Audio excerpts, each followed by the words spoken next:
The right habits put you in control of your health, relationships, mindset, and more. But most people lack the tools to stick with those habits long enough to see results. That is about to change. Welcome to the Unshakable Habits podcast with your host, habit change specialist and speaker, Stephen Box. Join us each week as experts share their stories, experiences, and insights, and give you the tools to build unshakable habits so you can live life on your terms. It's time to take your habits from unsustainable to unshakable.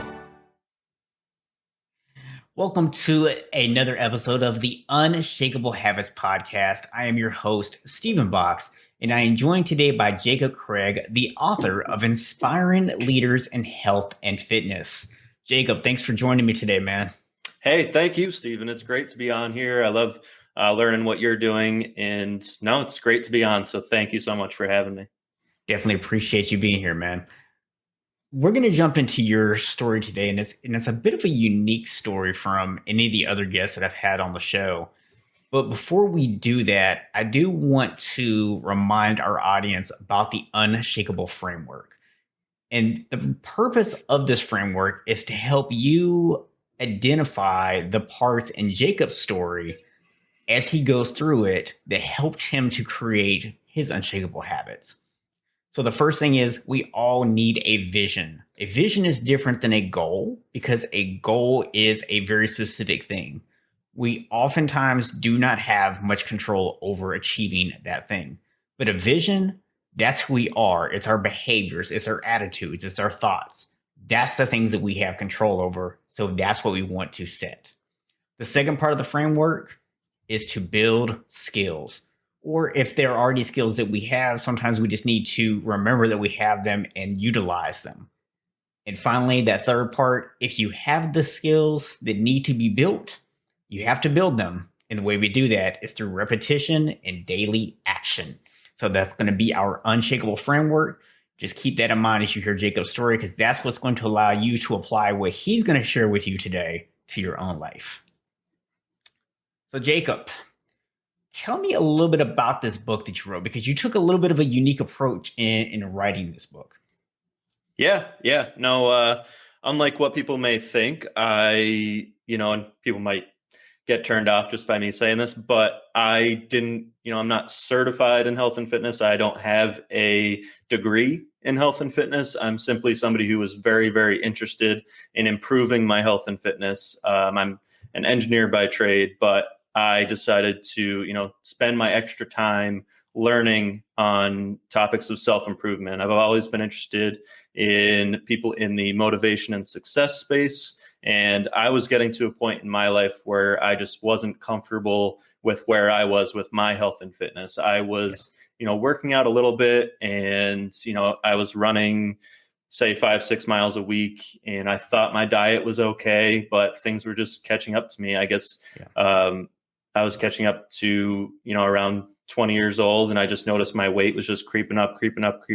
And, I was like, I got a good 50, 60 pounds to lose. Like, how am I gonna do this? I've been doing things. I don't notice a difference. So I got turned down the path of looking for podcasts that really helped me. And what I realized is there's so many different individuals in the health and fitness space that I wanted to, find all different programs, find what works out, what different programs that they have and why they work for thousands and thousands of people. Because, obviously if they've influenced that many, it really must mean it works for some people. So I want to learn about it, find the programs that work for me. And so I decided I was going to write a book while I did it to kind of help reinforce that information for myself, as well as help share that information if people get the same value out of it as I do. So this first book, like you mentioned, Inspiring Leaders in Health and Fitness, and it's volume 1, because I planned on writing on 12 different individuals, and I will write on the other 6 in the future. But this first 6, I try to grab the greatest variety that I could. So it has physical therapists, nutritionists, strength and conditioning coaches and talks about how they built their platform, as well as what's involved in their programs, what tips and tricks they give on their podcasts, in their books, and things like that. So I really get to know the ins and outs of their program, as well as get to know them. It really has made me appreciate getting to know the author behind a book. And that's something that the podcast world has really kind of developed, is you get to know the person, and you get to see how much work they're really putting in to positively affect as many people as possible. So it's really a fascinating thing. And so through my book, Inspiring Leaders in Health and Fitness, I really try to give an unbiased approach on all these people, and really just say their backgrounds, the tips and tricks they give, and let people, decide what program they want to follow for themselves. There's people in this book, some of them are more of like a keto style diet. Some are more a balance between carbs and fats sort of diet, if you want to focus on muscle building. And some are, strictly plant-based. So you have all that variety, and, some are focused on sleep. And so there's such a wide variety, so that people, really anybody can gain some helpful information, no matter, what area of life that they're in. And the great thing is, I was kind of worried that, people would see it as just a series of biographies and, think of it as just boring to read. A lot of times people aren't interested in just a strict, dense biography, but these are just 15 pages on each person. So people are finding it much easier to read, and also getting some great valuable information that can help them as well. Like I said, I work as an engineer. I'm just this has really just been a passion of mine to help share information in the self-improvement space. And I'm also moving towards, this next book is going to be Inspiring Leaders in Motivation and Success. So right now I'm reading on David Goggins and what he is educating people on, and building a hard mindset. And it's very interesting how health, fitness, motivation, success, they're all very relatable, because what is a health and fitness program if you can't get people to adhere to it? And as you know, as a physical trainer, I'm sure that's the toughest thing, is getting people to stay consistent with what you're trying to accomplish, right? Yeah, it's funny you mentioned that, because I actually was interviewed on a podcast the other day, and they were asking, how did I go through my career? Like, how did I add all these different certifications over time? And for me, it started off as I was just doing fitness, and I got some people results, but I wasn't happy with the results I was getting for people overall. So I started studying nutrition, and that got more people results, but there were still people who weren't getting results. Mm-hmm. So then I started studying behavior change. And then that really helped me get a lot of people results, but there were still those few people that weren't getting results. And then that's when I started realizing, fitness and nutrition are important, but they're actually a small part of the overall picture, because things like stress management, sleep, recovery, having good relationships, emotional health, all these different areas, they do interact with each other, even if we think they're separate things. And so Absolutely. It wasn't until, and that's where the Unshakable Habits branding came in, it was me moving away from just being a fitness and nutrition person and moving into this bigger space, because you're absolutely right. All those things, they're interconnected. And if you don't have that behavior component, then nothing else is really going to change. Yeah. No, the whole self-improvement space, a lot of people get turned off by the word self-help, and really the whole new world, the self-improvement, self-development is what people are calling it nowadays. And there's just so much to it, and it's all so deeply incorporated. And it's really it's not only finding what, health programs and fitness programs work for you, but it's finding, your path in life, finding what you're passionate about. And it really starts with you and being your best you, so that you can, then help others if that's your, what you want to do, or really just finding what you're passionate about, and finding what success means to you in that sense. So that's definitely a rabbit hole we could get into in defining success and things like that. Yeah. But no, it's important for people to set goals for themselves in order to reach, where they want to be in a year or 5 years. A lot of people just don't take the time to reflect. And I'll share something deep to kind of, so you understand kind of my headspace where it's at. When I was born, I was born with a subarachnoid cyst, which is basically a brain tumor. And when I was 2 years old, that's when they found it, and I ended up having a seizure. They operated on me, and all they're able to do, because the brain is so delicate, they were able to pop it. So the fluid's still there and whatnot, and it's technically still there. So they said if I hit my head hard enough that it could come back.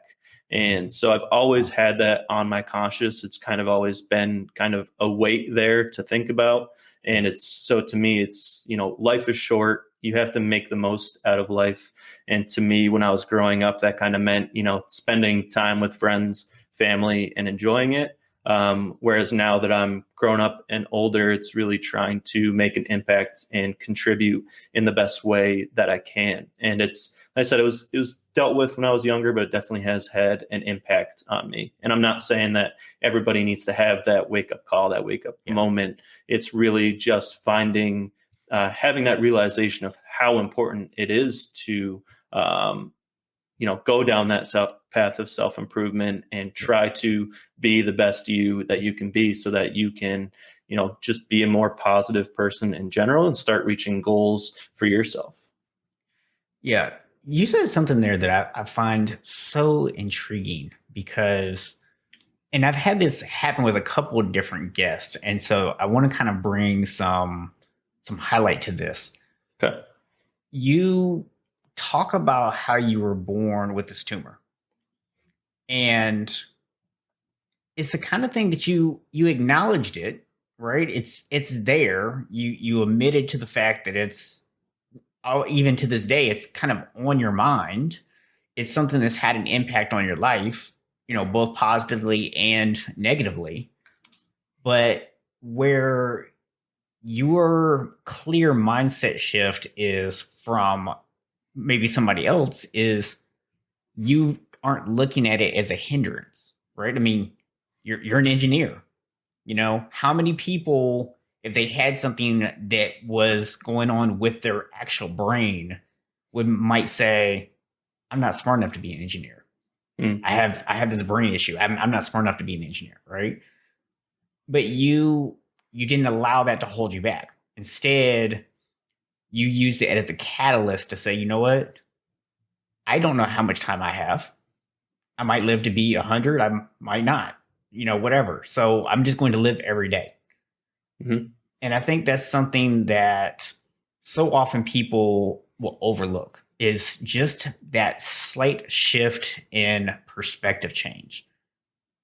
And I remember one of my guests, she was saying that like 90, I think it was like 80 or 90% of our thoughts and feelings are actually subconscious. That most of what we actively think about isn't really, it's like scratching the surface of our actual thoughts. It's mostly subconscious. And so you probably have never even thought about the fact that you view it that way. It's just, to you, it's just a natural thing. And I think that highlights what I try to teach people, which is, it's not about you trying to like pump yourself up and give yourself, false positive mindset stuff. It really is about creating that vision. It's about like, what kind of person do you want to be? And it sounds like part of your vision, without you ever sitting down and calling it that, was you wanted to be someone who lived life to the fullest. You wanted to be someone who became the best person you could be, and the kind of person who could have a positive impact on the lives of other people. And that was the vision for who Jacob wanted to be.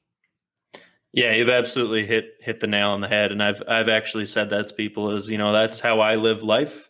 That's something that has stuck with me is, if when I die, and this is, but it's come up before, I want people to, recognize that I tried to live life to the fullest. I've actually, said that to people, and it's, something that I find important. Every day is absolutely a gift, no matter who you are, whether you have a condition or you don't have a condition. You never know, the amount of risk that we put in just by driving in a car every day or flying. You never know what can happen. Right. And so absolutely every day is a gift, and we need to recognize that, and that our time is short, and it's not to be, negative about it, but it's the truth. And if you want to start bettering yourself, stop, making excuses for yourself, and realize that you have so much power to change what you want to change. And it's really an incredible thing if you, and that's another thing, just listening to these people from the self-improvement space, just what they're able to accomplish, what one person is able to do is really, really an amazing thing. So I also have a morning live stream that I do every day it's mainly through Facebook, but I also do YouTube, Twitch, things like that. And today we were talking about Walt Disney, and it was actually two of his quotes because they were pretty related. And one of them was saying, he said, I don't follow any other motion picture artist. I'm not influenced by any other motion picture artist. And why that's really inspiring is what he was able to accomplish just as one person. The fact that he didn't have a major influence in his main form of artwork, but what he was able to build just from himself as one, what he was able to accomplish and how many people he was able to influence as well as hire through Disney. It's just absolutely incredible what one person can do. So that's something that we talked about today. So that it's interesting how that relates in. Yeah. And it's funny when you say that, because the first thing that popped in my mind when you said that was, what if he had followed someone else? What if he had been inspired by somebody else? Would his creativity have actually been stymied by the fact that he was now looking at this other person and thinking, oh, that's how I have to do things? Right. Well, there's also it can inspire people too to, look at people who are higher up and kind of set a higher bar for themselves than what they have currently. You need to, see what's possible in order to achieve it. That's another way to see it too. Is another thing is I watched a TED Talk recently that was Rodney Mullen, a professional skateboarder, and amazing, incredible guy. And if what he's saying, his main message is talking about skateboarders and how, if you watch the X Games, 20 years ago when Tony Hawk first did the 900, it's this huge moment. And now we're seeing 14, 15-year-olds doing things that are bigger than that. And they just do it like it's a drop of a hat. It's absolutely nothing. And it's because you're putting yourself in that environment. You're with those type of people, and you set that new bar, and you realize what's possible. So that's another way to see it and really get inspired of it. So there's really two sides where, creativity can it takes so many different forms, and there's so many different ways to look at it. And I think this is an important differentiation for people to understand. And I brought this up, and I'm glad that you brought up kind of the counterpoint to it, is when you look at what people do, the what isn't the important thing, right? I mean, we see this all the time. I mean, you just studied a whole bunch of fitness and nutrition, and you just talked about the fact with all these different diet approaches and different exercise approaches and everything else. So we get so caught up sometimes in, oh, I have to do keto, or, oh, I have to do this, or I have to do CrossFit, or I have to, do nothing but cardio or whatever, right? And so we get caught up in the specifics. And the thing is, it's never the what, it's always the why. That's what we need to understand. So like when, you use the X Games example, I mean, yeah, it's cool to be able to say, okay, I saw this person do this, right? But if you just were like, I'm just going to copy Tony Hawk, and you never pushed yourself to go beyond that, then we wouldn't be seeing 14-year-olds do harder stuff now, right? Because no one would have pushed themselves beyond that point. They would have been like, that's the pinnacle. That's it. We're done. Right. Right. So there has to be a point where you say, you know what? I'm going to take what I'm seeing and not just emulate it, but understand it. Develop those skills, just like going back to that framework that we talked about. Vision, I want to be that and more, right? I want to be the person who does that kind of stuff. Skills, what skills do I need to develop? To get those skills, you need to understand how to hop on the skateboard, how to do the actual tricks. And then you have to practice every single day and you have to push yourself. Yep. When you do those things, that's how you become even better than the people who were inspiring to you. Yeah. Yeah. No, that's a great way to do it. I mean, a great way to say it, no matter what you're trying to accomplish.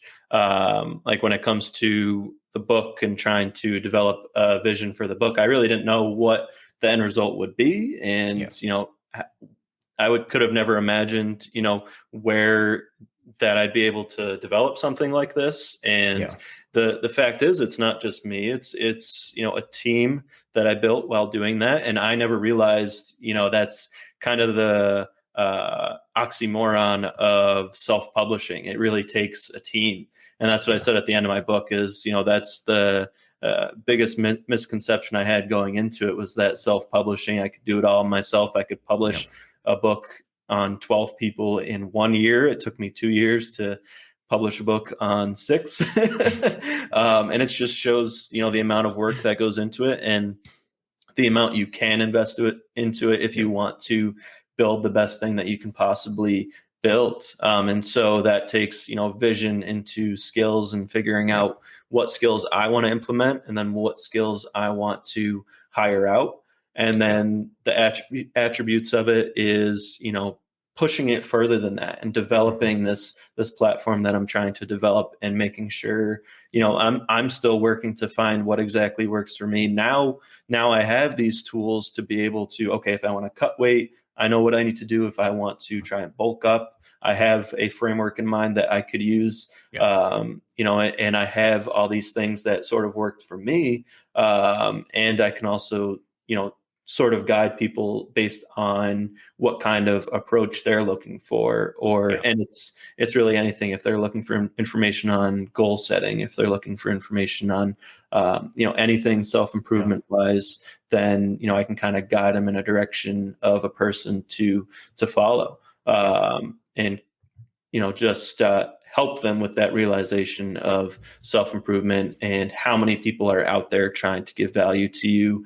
And you just have to, stop giving excuses for yourself, like I was saying, and just start. You start somewhere, and soon enough, you'll be bettering yourself. And it's all, like you're saying, building that vision, building those skills, and then implementing those skills. It's funny because that really relates to how I guide people on building confidence. If you'd like me to kind of go into that. Yeah, I do. Before you talk about that, I do want to kind of point out something that you mentioned that I think is such an insightful thing, is that the idea in and of itself of a self-help book is a bit of an oxymoron, right? Because by buying a book and having someone else help you, it's not really self-help. Because the idea behind self-help, when you hear the term, people think that means I'm doing it on my own. What self-help means is you are taking the actions. You are taking responsibility for the results that you get. That doesn't mean you have to do it alone. Yeah.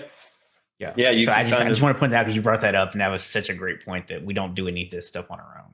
Yeah, and that's a powerful realization. The person I'm studying right now, David Goggins, would tell you the opposite, that motivation is crap and it's all you, and you got to figure out for yourself. And that's true in a sense. You could think of it as, all these people are telling you things and they get you motivated. But if you don't push yourself, if you don't emulate those things, if you don't, it really comes down to nobody's going to hold you accountable but yourself. But what you're saying, I 100% agree with. There's so much power in learning from different people that inspire you. And you can have idols that you don't personally know that you follow that, give you an example and show you what's possible. And that's the insanely powerful thing. And like I said, the podcast space has really shown a light towards that. And it gives me a whole nother meaning when I'm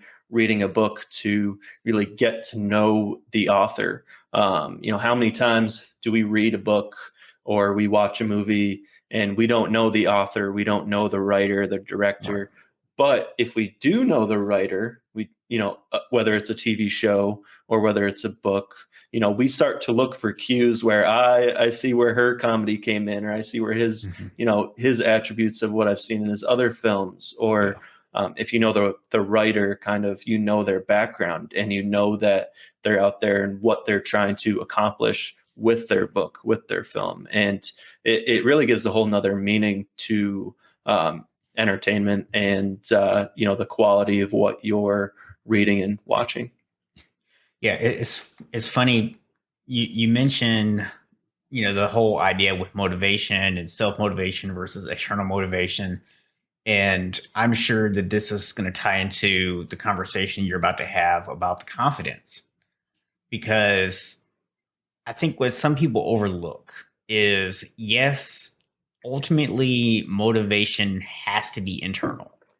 You can't have someone follow you around forever pumping you up, right? It's just not realistic. But on the other hand, if you don't have the skills yet, you only know what you know. And the things you know today can only take you so far. Right. Sometimes you have to have somebody else come along who knows more than you. So, for example, when you're writing your book, right? You didn't sit down to write a book originally. You basically sat down to take notes to reinforce this for yourself.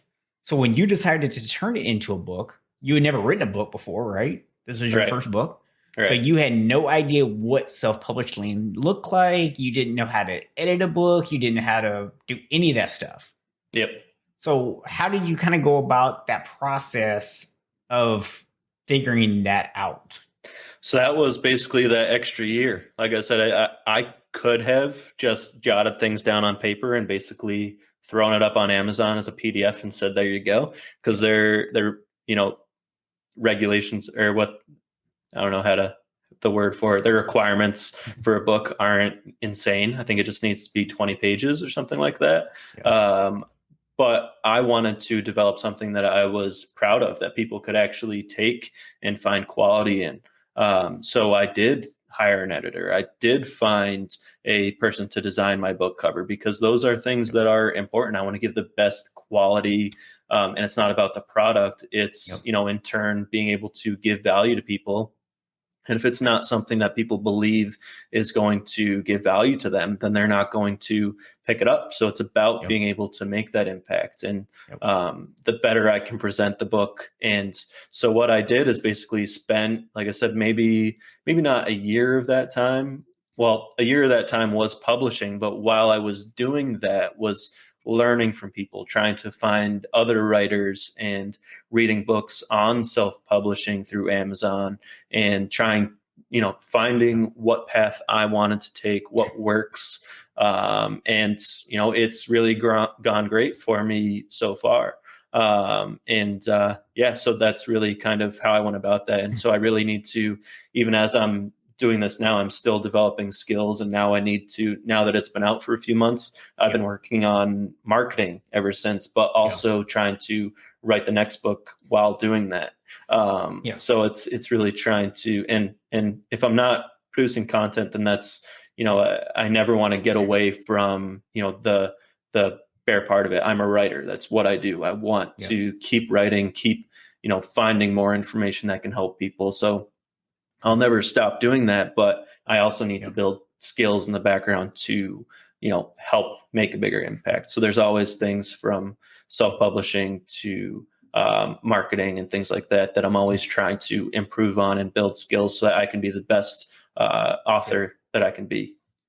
So I want to kind of walk people through this, because I think one thing that happens a lot of times with people when they're trying to create either some kind of habit or they're trying to achieve something is they underestimate just how much they have to learn sometimes to do it, right? We underestimate the pure volume of skills that need to be developed here. So just for you to write a book, right? So first of all, at some point in your life, you had to learn to read. You had to learn to write. Okay. Now you might laugh about that. If somebody's out there, they might be laughing like, well, of course, the dude knows how to read and write, right? But those are skills at some point in life you had to develop. I mean, you didn't need them at the moment you're writing the book to come along and learn them, but you at some point did have to develop them. And had you not developed them, you would have had to develop them before you could write the book. Yep. Then you had to be able to take your ideas, your thoughts, the things that made sense to you because you had context around them. You had listened to hours and hours of podcasts. You had read the books. You'd done all this stuff to have all the context around your thoughts.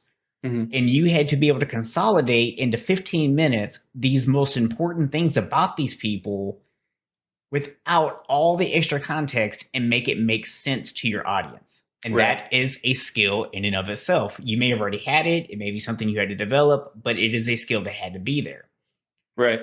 Then when it came to, say, getting your book cover done, okay, you had to actually learn how to communicate what you were looking for in that. You had to maybe learn how to go out and find somebody. You reached out to different authors. You got information on how do I even go about finding a book cover designer. Do I just go pay somebody $5 on Fiverr? Am I going to get crap if I do that? Probably so. What's a better alternative, right? Yep. So you had to develop all these skills, and that's like tip of the iceberg. We haven't even covered like probably half the skills you had to learn. And then that's not even getting into your marketing and possibly public speaking and all this stuff. No, you're doing a great job at basically summarizing, the broad gist of what I had to do without getting into the nitty gritty of it. I mean, there's a lot of skills that go into publishing, and someone might see a ebook on Amazon. Like I said, you could just publish something simple, but I wanted to take it to the best quality that I possibly could, and I had a vision for it. And so someone might look at my book on Amazon and see, oh, it's $25 for the hardcover. That's crazy. Yeah, well, I needed it. I had a vision for it to be I have portraits in the book of the people. I'll show you one of them. So I had an artist make portraits of each individual, and it took me a few different artists to find, the person that I wanted to use for them. And they really I just loved the quality of, it just looks like a photo. Just looks like a photo. And it's really incredible. And so I needed the book to be color. I'm not going to put out a black and white. I want it to be the best quality possible. So the ebook, you can go on Amazon. You can find it for $8 if you just want to spend the $8. Check the book out. Or if you like ebooks, then there you go. And then if you decide you want the hardcover, it's going to be $25. It actually has a sale right now. I don't know how long Amazon's going to do this for. I didn't set it. They have, I think, their Prime Day they're leading up for. So I think all books are on discount right now. So it's actually like $19, which is insane. But no, it's really, it's important to me to make it the best quality possible. And so, like I said, I had a vision for it, and it really exceeded all expectations because I was able to find people that were able to do better things than I ever possibly could. I can't be a book cover designer and a writer and an editor and a proofreader.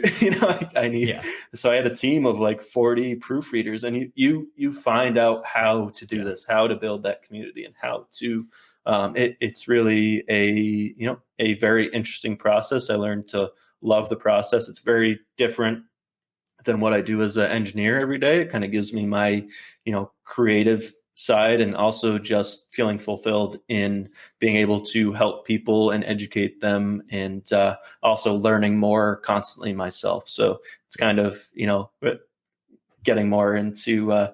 It's really been a fun process, and yeah. And the thing is, honestly, that applies to writing a book, losing weight, Right. getting promoted at work, becoming a better speaker, becoming a better spouse, better Yep. parent. All of those roles that we play in life, all of those things we want to accomplish, they all come back to vision, skills, actions. Mm-hmm. The framework is the same no matter what you want to accomplish. The only thing that changes is the skills and the actions. Yep. Yep. Yeah. You got to find what works for you. Everybody's path is going to be different. Yep. And it's a great way to put it. And everybody's going to develop different skills. And a amazing concept that I read about, and it's from it's a book where it's the history of innovation, and it's Where Good Ideas Come From by Stephen Johnson. That's the main title of the book, Where Good Ideas Come From by Stephen Johnson. And he has this idea, basically, every skill that you build, you're expanding what he calls your adjacent possible. Yeah. So basically, yep, where you're I've heard at that term. now, there's so many different paths you can take.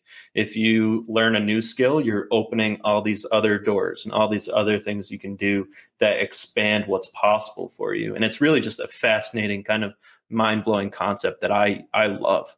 And it's a great way to think about it and really try to expand. And it's important to test yourself and make yourself uncomfortable here and there, push your boundaries, and that's what's gonna it's important to fail and find what really works for you, and that the adjacent possible. I just love that concept.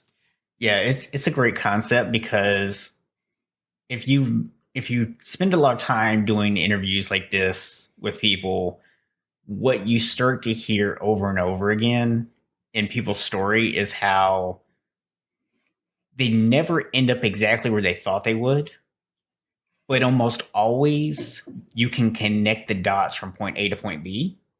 And the reason why is because of exactly what you just talked about.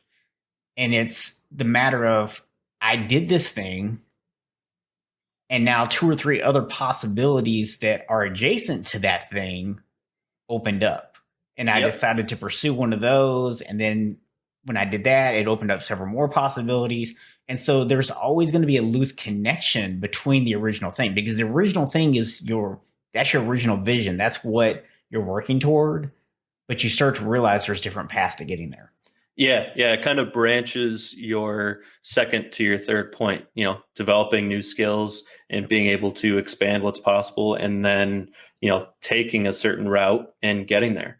And it's, definitely a empowering way to think about it. A lot of people think they're stuck the way they are because of, their genes or what's happened to them when they were younger. And it's important to know that, like I said, you have so much power in what you can do in life. I never, 5 years ago, I wouldn't be able to imagine that I would be an author, a speaker, and all these things. And I worked towards it and took a different path than just being, I shouldn't say just being an engineer. There's so many different paths to go down just in that realm.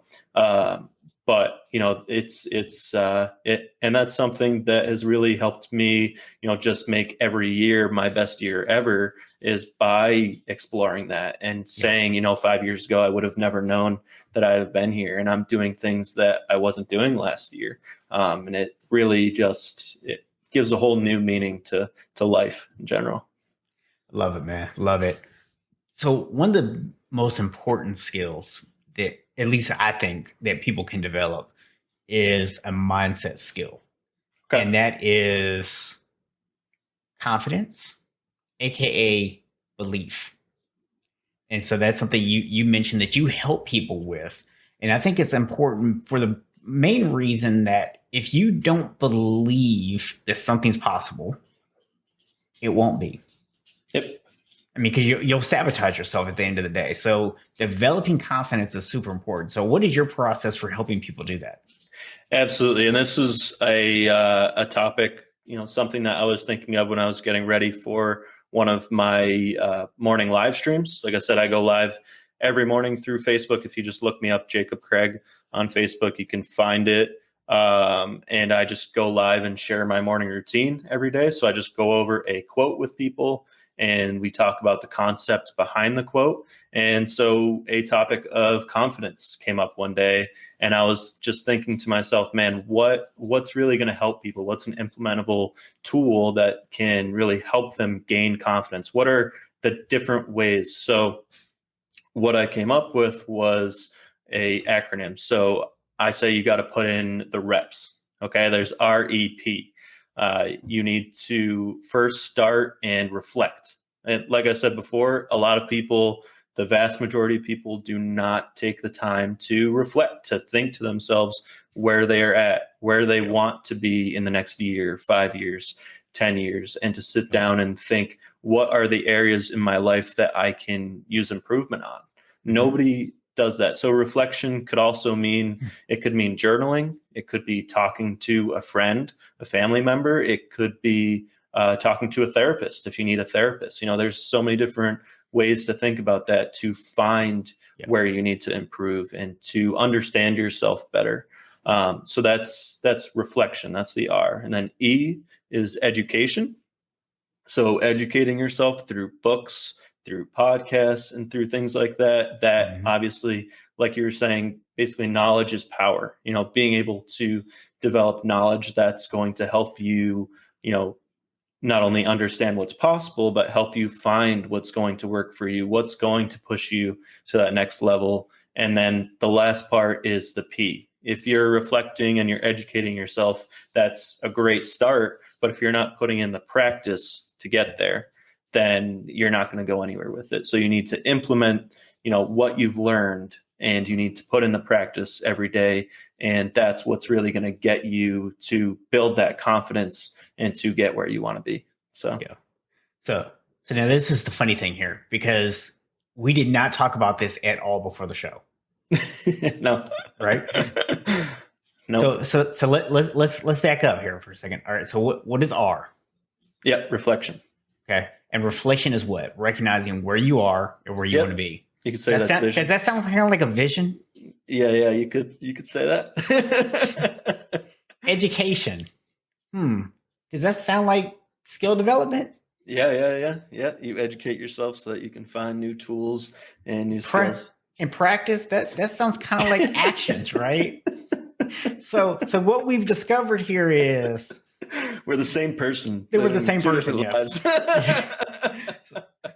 So what we've discovered here is no matter what terminology you use, what you call it, this is the framework to achieve things, to get things done. And it's resounded throughout this whole interview. We've talked about all these concepts here and there, and it's just related. I mean, because you drove this with your framework, and this is just another way to see it, another way to get where you want to go. And everybody's definition of success, everybody's where they want to get to in life is different. Everybody's path is different. Quit comparing yourself to other people, and also stop making excuses for yourself and start somewhere. Yeah, I will say one of my very favorite phrases is one of my mentors, co-founder of Precision Nutrition, Dr. John Berardi, said, "It's not a race. You're not behind." And I'm like, when he said it, I'm like, you're right. It's not a race. I think part of it is we kind of get caught up on this idea of, on one hand, it's the life is short message. And so we think, well, I have to cram as much as I can into that time. And what we sometimes miss is, if you get so caught up on, I have to achieve all the things, you miss out on the joy of the journey. Right. It's really about the journey. It's not really about the outcomes. Because most of the time when we get to the thing, it's not as fulfilling as we think it's going to be. Mm-hmm. It's the journey of getting there. That's where all the fun happens. Yeah. One of the people that I was studying while I was developing my book, Inspiring Leaders in Health and Fitness, is Mike Matthews, who's a muscle building coach. But like I said, motivation is wrapped in so much to it, and goal setting and things like that. And something that has really, really stuck with me, probably more than anything I heard or read while I was doing it, was that really the journey of self-development and self-improvement, and basically being able to find where you need improvement and keep working towards that. And it's a never ending race. You're never going to reach it and be like, okay, I've made it. And that's the beautiful thing, is that there's always a bigger thing, another thing you could accomplish. Like right now, like I said, I'm learning from David Goggins, who's a motivational speaker, and he had a very tough childhood. Was raised kind of told and felt like he wasn't going to be anything. And he got to a point where he said enough is enough. He ends up becoming a Navy SEAL. And then after becoming a Navy SEAL, he says, I'm not stopping there. Now he's a speaker from all these places, as well as a ultramarathon runner who has done 60 plus ultramarathons, and many, many, many of those are over 100-mile races. So this is somebody, so many people, he was saying, reach that, they had people in their family that were Navy SEALs. So all they wanted in their life was to become a Navy SEAL. And once they hit that pinnacle, they're satisfied. Well, you can keep taking it a step further and find a different path and expand that adjacent possible, like we were talking about. And that's what I learned from all the people in my book, is that, they're so inspiring and so into just helping as many people as possible. And they're still working to do that. They never reach a point where they build their supplement company and they're making all the money off that. So now they don't need to do the speaking anymore, and they don't need to see clients anymore. They don't need to write more books. No, they're still doing all of those things because the bigger picture is just making a bigger impact and helping as many people as humanly possible. And it's just a very inspiring thing. And it you can tell that it's their inspiration. It's what keeps them going. And it's just a very powerful realization of self-improvement in general. So, yeah, I know one person that I used to interact with and follow quite a bit. I remember, he was at a point where he didn't need to do anything. He'd been in the industry for over 20 years. He had built a huge reputation, and he didn't need to do anything financially. Mm-hmm. But every now and then he would just hop up in his Facebook group and go, "Hey guys, I just opened 10 slots in my schedule. So if you want to go schedule a call with me," and I mean, it was I think $100 or whatever to schedule a call with him, which some people would think, oh, if he doesn't need the money, why is he charging for it? Well, there's reasons for that. Number one is that people don't take things very seriously if they don't have some kind of investment in it, right? Right. But I mean, you got to think about this is somebody who, if somebody came to him and said, "Hey, I want to hire you to coach me one-on-one," he's not charging them $100 an hour. He's charging them $10,000 for an hour of his time. So for him to charge $100 is nothing. He's really just doing that to get you to be accountable for showing up and applying what you get out of the call. But it goes back to exactly what you were just saying. If you look at people who have had long-term success, it's not that they stop necessarily doing some of the stuff, because maybe they get to a point where they can no longer do it. It's easy to do one-on-one coaching when you have 150 people following you, right? Maybe even when 1,000 people are following, you can still handle coaching people one-on-one.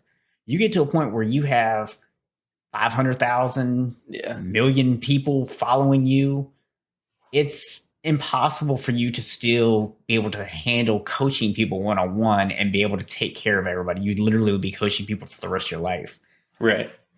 But that doesn't mean that those people don't still want to invest in people. And that's where they're going on podcasts. They're doing interviews. They're making videos. They're putting out programs. They're still trying to find ways to invest in people and provide value. And I think that's, what I see in you as well. You're, obviously not at the point where you have 1 million followers yet. Right. You'll get there. But you do have, Don't get my confidence too high. but you do have a vision for what you want your life to look like. And I think that's such an important thing. And that's what I love so much about your story is that none of it is about you. Everything that you said today, everything that you talked about when we did our pre-interview, everything I've seen about you has been about you adding value to other people's lives. And I love that about your story and about what you're doing. Well, thank you. Thank you. Yeah, I mean, it's just truthfully because I enjoy it. And like I said, the main thing is just trying to contribute and help people in any way that I can. And I have all this knowledge. If I can help share that knowledge and, help people better themselves and improve their own lives, and it's not, it, there's that tough conundrum where it's really, them doing the work and it's self-improvement. You need to find that motivation. You can listen to me talk all you want, but until you decide you're going to start taking steps to get where you want to go, then you're never going to get there. But it's just a empowering thing to me, and there's no reason for me to stop. I love what I'm doing. I love the people that I meet, whether it's somebody who finds my content interesting and they want to ask me questions or want to give me their perspective on something. I love just getting to meet people and talking to them and seeing the different paths that people go, and also being able to talk to people like you and other people in the space who are doing very similar things, just trying to give value to people. And what people don't understand is the majority of these people, it takes a long time to build something like this, and you need to have that passion behind it if you're going to get anywhere. And it's important just to have that realization that we're not in for it for the money. I'm 2 or 3 years into it, and I have a couple websites. I have the book I got to maintain. I have all these commitments, and to me, it honestly doesn't feel like anything because I love what I'm doing. Yeah. But I can honestly say right now I'm still negative years after years after doing it. But there's no reason for me to stop. I'm gonna write a volume 2 of Inspiring Leaders in Health and Fitness. I'm gonna write Inspiring Leaders in Motivation and Success because I love doing this, and I am in the ropes for, I understand it's going to be a 10-year process if I want to write 2 volumes of Inspiring Leaders in Motivation and Success and 2 in Health and Fitness. I understand that, and it's going to help me learn more. It's going to help, educate other people and provide value to them. And it's just the best way I can see to try and make an impact. And, there's all these other things that I'm working on as well, and I just enjoy doing it. It's great, like I said, to meet people like you and see how many people there are just trying to spread positivity and help as many people as possible. I mean, it's not an easy thing; it's a big commitment, but understanding the passion behind it is pretty incredible. So. Yeah, and I will say I definitely appreciate that, man. I feel very blessed to have a variety of guests come on. I've had some people who have been super successful in their life and they've been willing to come on and share their passion. I've had people like yourself that are up and coming and you're willing to come on and share your knowledge and your insights, and especially being willing to open up and share maybe some of those things that we a lot of times are scared to share with people. So I appreciate you being honest and open with us and giving us some insight into some of the struggles, because that's what being unshakable is about. Being unshakable isn't about being perfect. It's about having the ability to stick with it, not just when things get hard, but especially when things get hard. Yeah. So yeah. So I appreciate you modeling that for us today, man. Really do. Thank you. Yeah, and a lot of people I'm sure may connect with this too, is I really, if you want to define me, I'm more of a introvert. I stick a lot to myself, but I do love people. And I'm not, and I just am very into learning and trying to share that information with others. And in order to do that, I need to push myself out of my comfort zone and develop new skills and really test myself in order to be better. And that's the key to anything. So yeah, that's definitely it's a big thing. Love it, man. Love it. So, how can we help you get those million followers out there, man? How can people get a hold of you? Yep. So my website's right up there, inspiringleaderscollective.com. I titled that because that's the name of my book series, from health and fitness to motivation and success, kind of brings everything together. On that website, you'll also, right in the middle, smack dab, you'll find a link that has all of my socials, from my Facebook to my YouTube channel to my Twitch channel. But I don't want to confuse people. My main website is that book series link. And if they want to search me on Facebook, that's the main place that I post things and connect with people. So if you just search, you can search at Inspiring Leaders Collective, or you can search Jacob Craig on Facebook, and you'll find me there. And like I said, I go live every morning, Monday through Friday. You'll catch me on weekends sometimes. And so if you want to talk to me live, get to know me more, ask me questions. And if you want to check out my book, you can simply go on Amazon and search Inspiring Leaders in Health and Fitness. And that's the way you can find my book and start there. That's probably, honestly, the best way to really start is with the book, so that that's the core of the value that I bring, is through my writing and my book. So like I said, the ebook, if you go on Amazon, is $8, and the hardcover is $25. Right now it's on sale, but I'm not sure when this airs if Amazon's going to keep that going. Yeah. So you can go, I would start there, start on Amazon. And if you want to check out more about me, there's my link, inspiringleaderscollective.com. All right, cool. Appreciate it. So, final words. Do you have anything that we didn't get a chance to talk about that you want to put out there, or do you have maybe a take home point that you want to leave everybody with? Sure. I'll say something that's stuck with me. It's something that my father actually told me growing up. He said, never let money be an excuse not to do something. If you want to experience something, don't let money scare you from that. If that means, traveling, if that means anything in life. And that's powerful to me. It really stuck with me. And what I would add to that is, don't let time or money scare you. So, I'm, like I said, aware that this book process, everything I'm doing, is a 10-year process, and people say, wow, I'm not ready for it that. No, that's not what I signed up for. I'm just trying to find a diet that works for me, that I can cut weight in 30 days, but that's not what it's about. It's finding what works for you. It's finding your journey, exploring that. And the main message is what I've been saying, kind of throughout, is stop making excuses, start somewhere, and, don't let time or money be that excuse.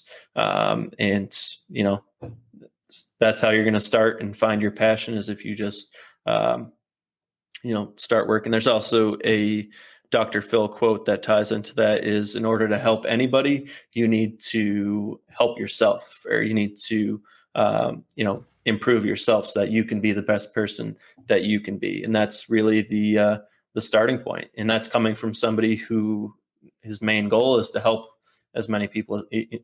Dr. Phil is to help as many people as possible.